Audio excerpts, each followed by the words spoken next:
कधीच नाही चुकणार तुमचे फेवरेट टीव्ही शोज झी5 सोबत, तेही एकदम फ्री।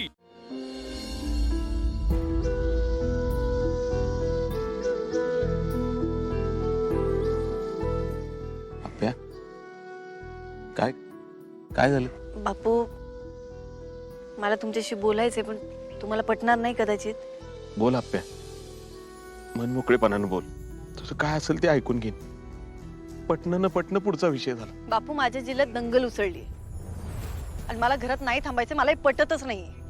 मला लोकांना मदत करायला जायचंय आणि मी निघाले पण होते, पण अर्जुन थांब म्हटलं। त्यानं वचन घेतलंय माझ्याकडनं। आता मी काय करू मला काहीच कळेना। अगं तुझी तळमळ कळतीये मला, तुला जायचंय तिकडं, पण तुझं तिकडं जाणं आता लय धोकेदायक आहे। बापू, मी घेईन की माझी काळजी। अगं तू घेणारेस काळजी, पण बाहेरच्या वातावरणाचा भरोसा नाही अप्प्या। म्हणून तर जायचंय बापू मला तिकडं। अगं लोक एकमेकांच्या जीवावर उठलेत, कळतंय का तुला? एकदा का डोक्यात राग गेला ना की समोर काय ते दिसत नाही त्यांना। म्हणजे समोर लेकरं बाळ आहेत, बाई माणूस आहे, गरोदर बाई आहे, त्यांना काही कळत नाही, जनावर होतात ते। काय गंमत आहे ना बापू। बघा की, आजवर तुम्ही मला इथं हिमतीनं उभं राहायचे, लढायचे धडे देत होत, आणि आता मी होऊन म्हणते मला लढायचंय तर तुम्ही तेव्हा एक बाप बोलत होता, आता एक बाप आणि होणारा आजोबा बोलतोय तुझ्याशी। हो बापू, पण तुम्हीच काय म्हणता ना, आप्या परीक्षा कधीच संपत नाही, कायम चालू असती। अगं अप्प्या, तुझं तिकडे जाणं म्हणजे विषयाची परीक्षा घेतल्यासारखं आहे।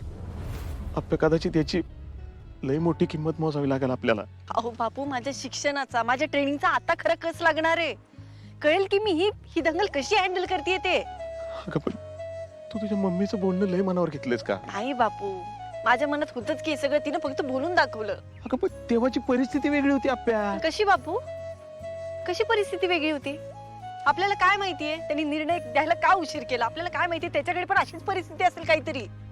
बापू, आपला अमोल दादा गेला तसा अजून कोणी जाऊ नये म्हणून मला कलेक्टर व्हायचं होतं ना, आणि म्हणून मी कलेक्टर झाले सुद्धा। आणि आता दंगल उसळलीये, लोक एकमेकांना मारतायत, लहान पोरांचे जीव धोक्यात, आणि मी घरात बसू नये बापू, मला नाही आवडत आहे। आणि हे सगळं सोडा, आपला दिप्या तिकडे अडकलाय। अगं तुला सांगतोय मी, तू आजवर करत आलीस काम, पण आता तुझ्या ऑफिस मधले आहेत की ते करतील की काम? अहो पण कलेक्टर तर मी एकटीच आहे ना बापू। पण तुझं बाळ बाळ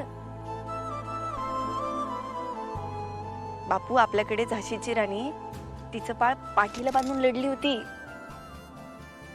आणि मी तुम्हाला शब्द देते, मी स्वतः दीपाला घरी घेऊन येईल। अप्प्या, तुझं काय बी म्हणणं असेल, आज काय तुझ्या पाठीशी ठामपणे उभा राहता येत नाहीये बघ मला, काय का असं ना, पण तुझ्या काळजीपोटी आज या पापाचे पाय टगमगतात ग।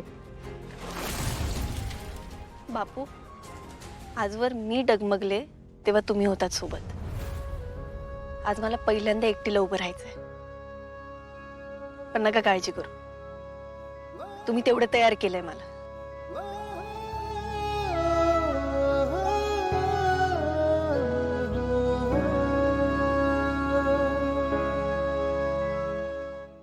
झी5 ॲप डाउनलोड करा आणि पहा सर्व एपिसोड्स एकदम फ्री।